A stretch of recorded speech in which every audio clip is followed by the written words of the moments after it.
Hey, you okay? Yes. Okay. Oh. Okay.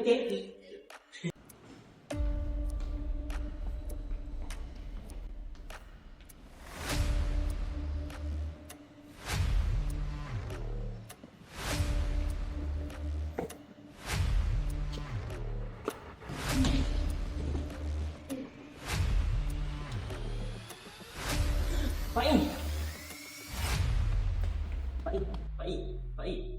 Whoa, your ears is bleeding. Help! Where's the one? Help! I'm so hungry. Let's go to the cafe. Help! Wait. I have something. What? I heard someone is calling for help. Where? Oh, there. Let's go. Let's go. Help! My friend fainted. He's unconscious. Fine. Wait. Okay.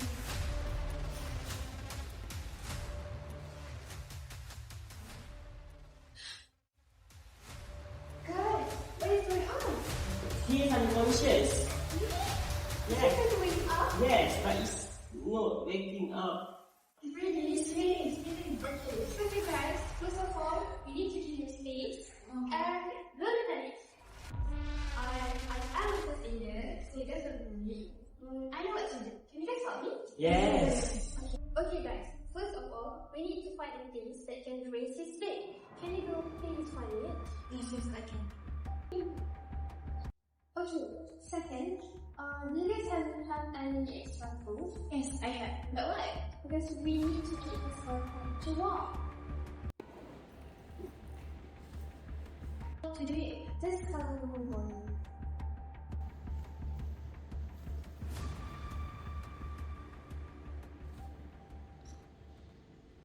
I don't think this coat is enough to cover him.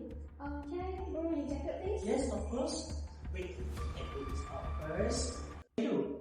Just for the cover him. Just put it up again. Here. Okay, that's enough.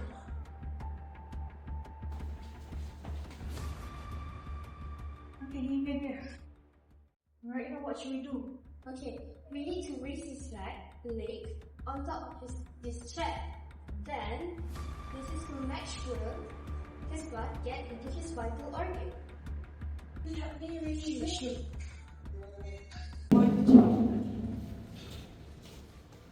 What should we do? Okay, the next step, we need to open his release by doing helpful actions with method. How?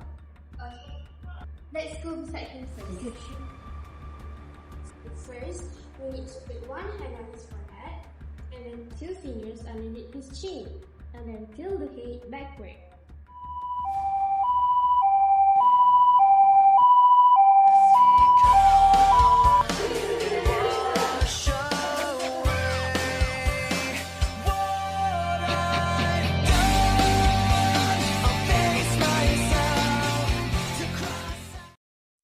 Before we dive in, from the previous video, we imagine a situation where you're faced with a real-life emergency and someone is experiencing shock. What do you do, how do you handle, and keep the patient safe? Well, this time, we're here to explain more. We're kicking things off with the definition of shock.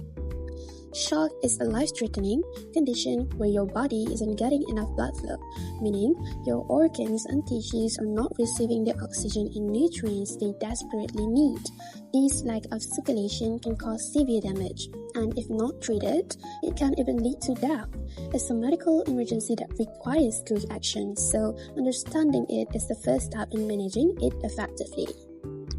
Hypovolemic shock is a serious condition caused by a significant loss of blood volume, usually from trauma, burns, or severe dehydration. These occurs when your body loses too much blood or fluid, whether from bleeding, burns, vomiting, diarrhea, or even excessive sweating. One of the key characteristics, collapse, like we showed in a previous video, where blood even comes from the nose and ears. This happens when the body suddenly loses strength or consciousness, often because not enough blood is reaching the brain due to the sharp drop in blood volume and pressure. So, hypovolemic shock is a medical emergency that requires immediate attention. Next, let's talk about the different types of shock, each with its own unique twist but all leading to the same crisis. First up, distributive shock. This one happens when blood vessels go a little wide, losing their tone and stretching out. Even though your body has plenty of blood, it can't get where it needs to go. Next, cardiogenic shock. Here, your heart's the problem. It just can't pump enough blood because it's weakened, often from a heart attack or heart failure. And finally, obstructive shock. When blood flow hits a roadblock. This can happen if something physically blocks the path, like a blood clot or cardiac tympanic. Each type is a crisis, but understanding them is the key to managing them.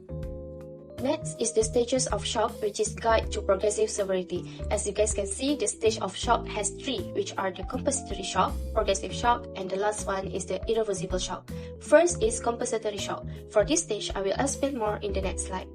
Second is progressive shock. In this stage, compensatory mechanisms begin to fail as the body reserves are depleted. Blood pressure drops significantly, which is hypotension, leading to inadequate provision of vital organ.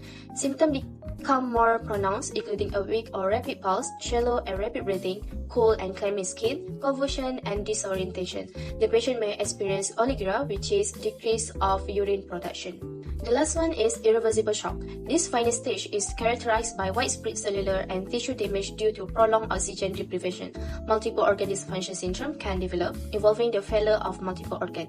Irreversible organ damage may occur, leading to respiratory failure and potentially cardiac arrest. At this stage, recovery is unlikely, even with aggressive medical intervention. Next, as I said earlier, I will explain more in this slide. So, in the video that we show you guys, the scene is about the compensatory shock. The body attempt to compensate for reduced blood flow. This initial stage activates compensatory mechanisms such as increased heart rate and narrowing of blood vessel. The body redirects blood flow to vital organs like the brain and heart, leading to cool extremities and potentially pale skin. Symptoms might be subtle, including dizziness, fatigue, weakness, and mild anxiety. Blood pressure may be within normal range or only slightly decrease at this stage. The second one is vasoconstrictions. Vasoconstrictions happen when blood vessels become narrow. This redirects blood flow to important organs. As a result, the skin may become pale and cool. And the last one is hormonal responses. Hormonal responses happen when hormones like adrenaline make the heart beat faster and cause blood vessels to tighten. This is the sign and the symptoms. The first one is dizziness. Dizziness can happen when the blood pressure drops. This may be due to the less blood in the body or the heart not pumping well. The second one is fatigue. Fatigue happens when the body works harder to stay balanced. During the compensatory stage, it uses extra energy by speeding up the heart rate or tightening blood vessel. This constant effort leads to tiredness and exhaustion. The next one is weakness. Weakness can happen during severe shock when the body is struggling to cope. This can lead to confusion, feeling disoriented, and a lower level of alertness. It's the body's way of reacting to the stress and trying to survive. And the last one is rapid breathing. Rapid breathing happens as the body tries to get more oxygen. This is a natural response to help the body cope with the stress and keep everything working properly. Causes of shock. Firstly, severe blood loss. Trauma, surgery or internal bleeding can lead to a significant reduction in blood volume. Next, heart failure. A weakened heart cannot pump blood effectively, leading to reduced blood flow. Next, severe infection. Sepsis, a life-threatening infection, can trigger a widespread inflammatory response. Management of shock. Firstly, fluid resuscitation, administering intravenous fluids to restore blood volume and improve circulation. Next, medications. Utilizing medications like vasopressors to constrict blood vessels and increase blood pressure, and inotropes to improve the heart's pumping strength. Oxygen therapy. Supplying supplemental oxygen to ensure adequate oxygen delivery to the tissues. Next, address underlying cause. Treating the root cause of the shock, such as controlling bleeding, combating infection, or reversing an allergic reaction. Lastly, monitor vital signs. Closely monitoring heart rate, blood pressure, respiratory rate, and oxygen saturation level to assess the effectiveness of treatments. There are 3 major points on how we can prevent shock from happening. First, we need to manage health condition. We need to treat illnesses promptly. We also need to always carry our medication. Second, we should keep our body hydrated.